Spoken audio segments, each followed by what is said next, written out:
First of all, welcome to Putting the World to Fights. Thank you for jumping on the podcast with us. Thank you for having me. No problem. Fight this weekend, 2 days' time. How are you feeling? Feeling good, feeling ready. Obviously, a change of opponents. So, I was training for a 5'9" person, the same height as me, bit of a switch hitter, and now I'm fighting someone that's 6'2" and a switch hitter. So, yeah, so it's a bit of a difference, but it is what it is. We're all professionals here. We've just got to get the job done. So that's what I've got to do. Yeah, I mean, what happened with that? So I noticed that I think it was yesterday or this morning. I noticed that you changed your fighter. So it's supposed to be Will Cairns, wasn't it?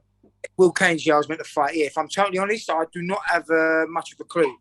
But I think Will Cairns boxed the weekend before. Yeah, he got knocked out by English Wilf at BKFC. Yes, that'll be why then. So that must. So yeah, so I never knew that. I know he apparently someone said that he boxed and got stopped with a body shot. Yeah. Yeah. So but I haven't seen the fight or nothing. But it doesn't matter. I've got someone from Hungary. Do not ask me how to pronounce his name. We won't put you in that position, mate, don't you worry. Yeah, but he's another.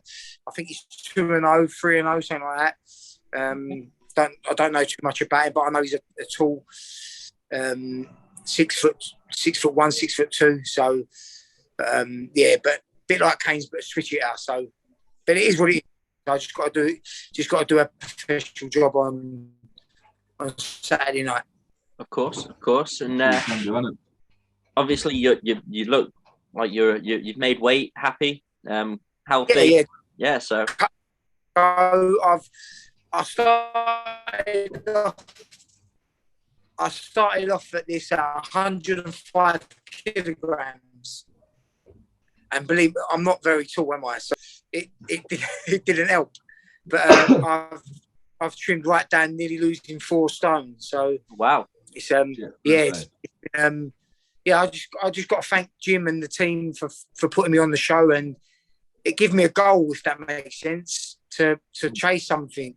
I know a lot of people be going on this platform, but it was I couldn't turn it down. It was a goal that I needed to give me a kick up the backside, and it has done that. Of course. And I mean, what made you do the transition? Because also we know from when we spoke before that the recording went tits up on. But I mean, what made you do the transition from like conventional glove boxing to taking off? I mean, you had so many ups and downs in your professional career, and that you had to work through some right trials and tribulations. Yes, that's a good question as well, mate. What it was I've been fighting with the British Boxing Board of Control for so many years now. So something happened back in 2011, and they took my license away for a change in my brain scan. And I passed the medicals, everything they asked me to do. I passed everything.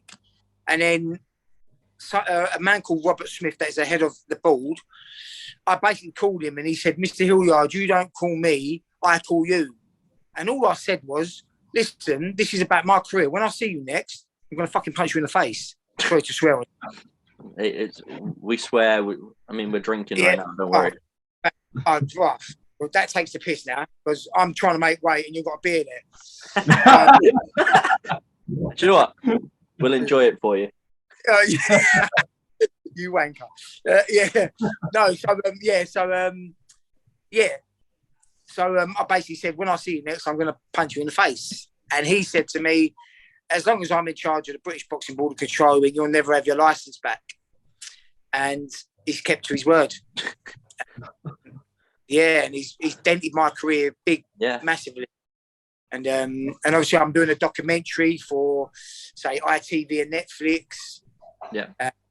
And everything had just been, because that was, being with the Mayweathers in America was helping me sell the documentary. but because of COVID and everything coming back, and then obviously the British Boxing Board of Control keep not giving me my license back, it puts a dent in everything. So it's like a knock-on effect, if that makes sense. So yeah, so it's been a hard few years, but hopefully it's working with Jim and you guys. It gives me another platform to showcase my talent. Yeah, and talented you are. I mean, always been an athlete. Was it West Ham football? West Ham, Leyton Orient, Southend. Yes, man. You know, an athletic past. Yeah, so yeah. But and then obviously been in the England team as a kid, had a few amateur, and then yeah, back in 2000, it was 2000, the end of 2005, sorry, beginning of 2005. I just thought I missed out on the 2004 Olympics, and I thought I got beaten the computer scoring. I just thought, I'm too suited to the pros, and the England team said they wouldn't give me the spot because I don't box amateurs, I box 2 pro. So I thought, you know what, I'm going to turn pro, and that's when I signed with Matchroom Sport. Yeah, the 16th of June 2005, when I was 6 seconds in Mike Tyson's record for the quickest knockout in a pro debut. Amazing. 6 seconds. I was 6 seconds. Yeah, I knocked my opponent out in 42 seconds. And then I didn't know nothing about it. Yeah, as I was out of the ring, Jess Harding, it was another promoter, he said to me, when you were 6 seconds off of there, breaking Mike Tyson's record. And I didn't, at the time, I didn't, so buzzing, I didn't have a clue what he was on about. But then after, I was like, what an epic, sensational way to start your professional career. Yeah. And Barry Earns went, this was on a Friday night, and it was on a Thursday night, and Barry Earns went, I want you in my office in Brentwood on Monday morning at 8 o'clock. And he offered me the same contract as Chris Eubank, senior. And wow. It was just like my life for the better and for the worse that day. Yeah, to put you on a path. It put my name on the map. And then obviously my next fight, they put me in Scotland, live on Sky Sports again, against a fella from Ireland, and I blew him out in 1 minute 13 seconds. Looking out. And that's where the nickname Hit Hard Hillyard come along. Yeah, I was going to say, hence the nickname. Which Sky Sports Adam Smith give me. So yeah, so it was a big entry to the pro game. But as quick as I become famous, I become non-famous as quick as that, if that makes sense. Yeah. Quick as I fell down flat on my ass, big style, thinking I had the team. Thinking at the time I had the team around me, and everyone was pocketing money except me. Yeah. And everyone, yeah. And you'll see that in my documentary, what Barry Earns says. Yeah. That George Hillyard was playing Snakes and Ladders, and George found his snake. Yeah. So, which I can't say too much because I signed the contract, and I can get sued. I can now get sued, even though I didn't do wrong. I can get sued for it. So, for slander, sort of thing. Yeah, that's it. Yeah. So it's been the platform that I hope I can showcase my talent again, and hopefully end my career on a good note.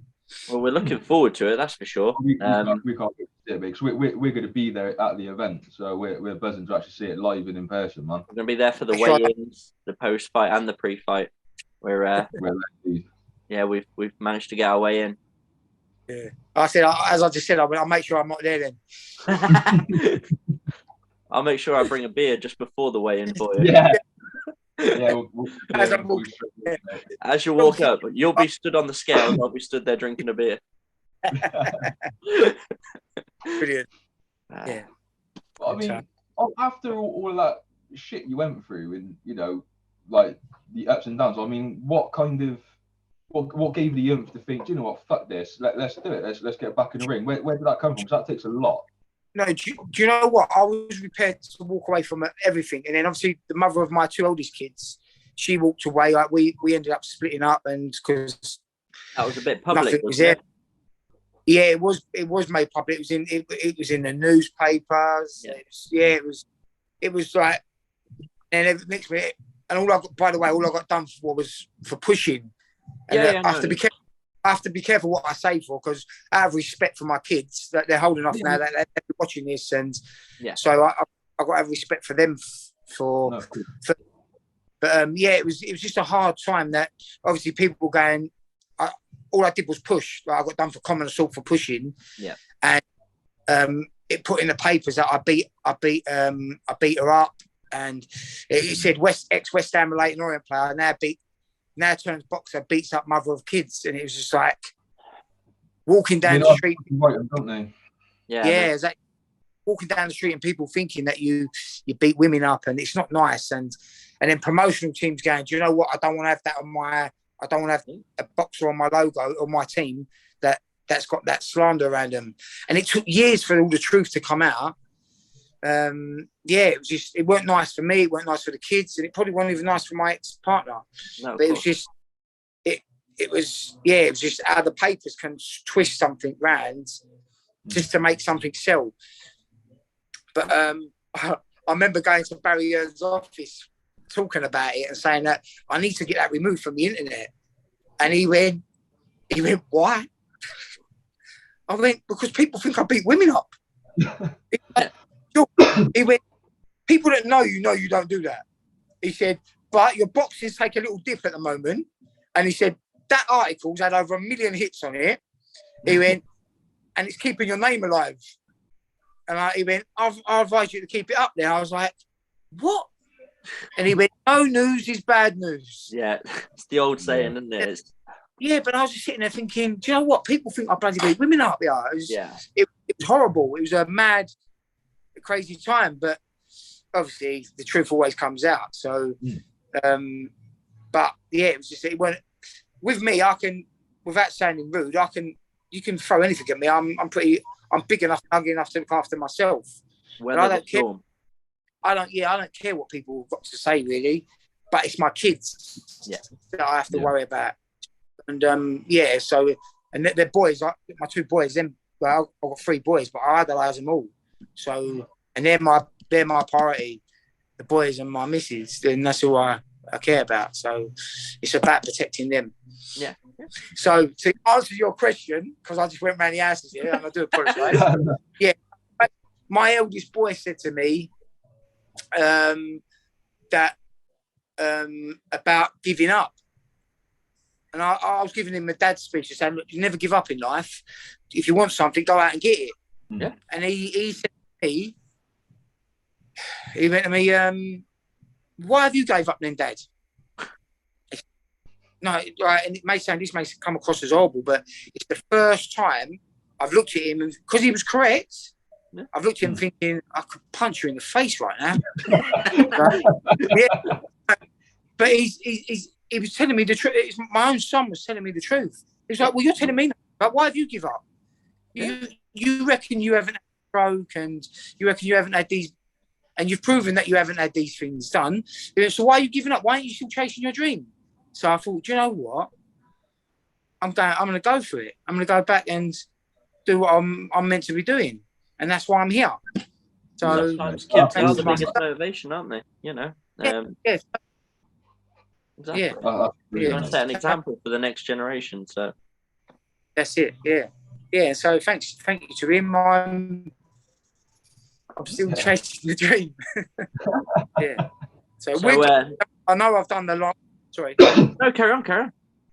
No, I said we'll get there. I've taken the long route, but and partly my fault as well. But I'll get there. We will get there as a team. We'll get there. Well, have you enjoyed the journey? Is the question. Yeah, it is. It sells my It makes my documentary a bit more entertaining, and we're talking with TV crews right now to hopefully make this into a real life Rocky. So cool. So it all adds to the story. when's your documentary due out? Hopefully it'll be next year sometime. So, yeah, good. You must remember Vicky Michelle from Hello Hello. Oh yeah, Hello, the program Hello Hello. The French lady. Yeah, she's the one. Yeah, she's the lady itself doing it, and Mark Forrest. Okay. So yeah, they're the ones doing it. So yeah, yeah, fingers crossed. It'll all start clicking soon, and everything will be finished off. Well, going back to this weekend, yep.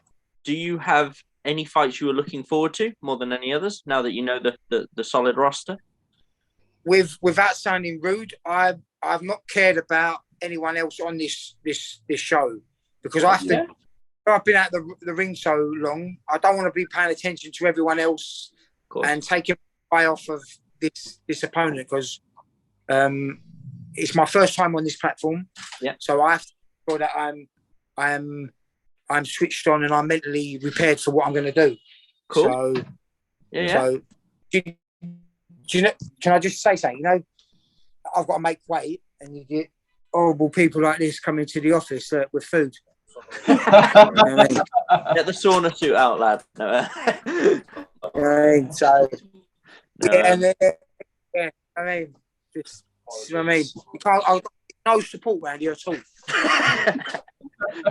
Go on, mate. Yeah. So I've changed the subject so many times in this interview. It's all good. But I do apologise. We've got, you know, we love a tangent. We're the same. And what's your prediction for your fight? Without sounding cocky and rude, I will win. So whether it's points or a knockout, whatever comes, it comes. So, but I'm prepared to win. So and I'm there to do a job, and and that's what I'm going to do. Amazing. I mean, are you still training, or have you hit your your wind down bit now, where you're going to start tapering off properly, or you? Having my wind down now, just keeping the weight so I can still eat sensible, and I'm just going to do a little run and some little shadow boxing, just keep myself nice and loose. That's me done. Nice. Yeah, keep the heart flowing and everything else, but nothing manic, no injury. Are you going to be there tomorrow night? Tomorrow night? Not tomorrow night. We're going to be there Saturday morning, 11 o'clock. I know the weigh-in's at 12. We're there from 11. Brilliant. Yeah, I'll be there at 11 as well. So yeah. So we'll get to meet you in person and obviously have a good chat. Yeah, I'll be there. Chris Eubank. Yeah, you'll be there. I'll be the guy with the biggest burger you've ever seen in your life. Just ironically, they've got a Chinese in there. I'm ready to go over and enjoy my sister's birthday. You see, so again, parents. Hey, now he's talking about food again. He's bastard, isn't he? He's a fucking bastard. Well, the thing is, I'm addicted.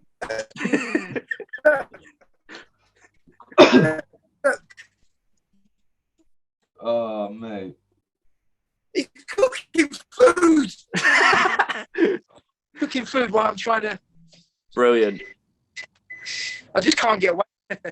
No, jokes aside, man. I'm looking forward to. Showcasing my talent on Saturday night, and hopefully give fans and a different platform something to shout about.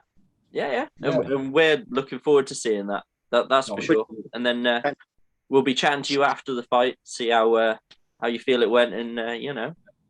Oh yeah. So, I mean, how have you actually had to adapt your training on this? Obviously, you going from glove box, I can imagine it's slightly different to, weather in the hands and whatnot. I've tried to keep everything the same. I've just upped my fitness levels. Okay. I've just gone back to being a bit quicker and sharper, where it's only 2-minute rounds, it's not 3-minute rounds. Yeah. So it's more of a sprint than it is a marathon. So I've bit to that, but I've tried to keep everything very simple and basic. I'm not trying to make, and obviously just trying to repair my hands, because where I punch quite heavy, I don't want to mess I mess my hands up with gloves on. So of course, this is going to be entertaining to see what I do with. But I think no gloves. the key that we're Adam's kind of getting at, I think, is obviously the difference between boxing and with glove boxing and bare knuckle is picking those shots, because you can't just go in and brawl. Or is your plan to just go in and brawl? You know, if I go in and just try and brawl, then let's say you get silly things like you get cuts, and everyone knows, I like to get in and get dirty and but that's with gloves on. So without gloves, I have to be a bit smarter here and a bit more. But once again, everyone's got a game plan until they get punched in the face. So I may take exactly that. I may take a punch and think, you know what, sod you, let's crack on. Yeah. And then start bringing out my man's handbag. Well, I have to say I am looking forward to it. I can't wait to see how it goes. Absolutely buzzing for you, mate. Thank you for the support. And we showcase myself on your platform as well. So really appreciate it. Well, thank you for coming on. It's helping us help you. So we build together. Thank you. Yeah, mind you, I've got the last question for you off the top of my head. What is the first thing you are going to do once you kind of like the fight's over, the adrenaline's like worn off, and it's like Sunday morning? What is the first thing you're going to do, mate? Honestly, I'm going to go home and service my wife. Class answer. Love it. Yeah. As I say, the car needs servicing. No. So I'll better do it before it starts. Now, before this starts to go PG, any last words for the viewers? I'm just. It'd be nice just to spend some quality time with the family, and spend some time around the kids without me moaning and being grumpy, and shouting at them for eating food around me. So yeah. So it'd be nice. It'd be nice to just have some fun and enjoy Christmas. Yeah, you know what I mean, and that's the main thing. Do you know when your next fight after this one's going to be yet, or have you not looked that far ahead? I haven't spoke to Jim about that, but obviously Jim, we'll speak about that on the night, see what Jim's got available. But main thing is I want to get Saturday night out of the way and then enjoy my Christmas with the family and the kids. Yeah, amazing. Well, thank you for coming on. Thank you for doing this and last minute. And we really look forward to seeing your fight. Thank you. Yeah. And we'll see you there. Yeah. Top man. Thank you. Thank you. Once again for this, thank you very much. No worries. Take it easy, mate. Catch you later. See you, mate. Thank you. Soon. Bye, mate. Bye. Bye.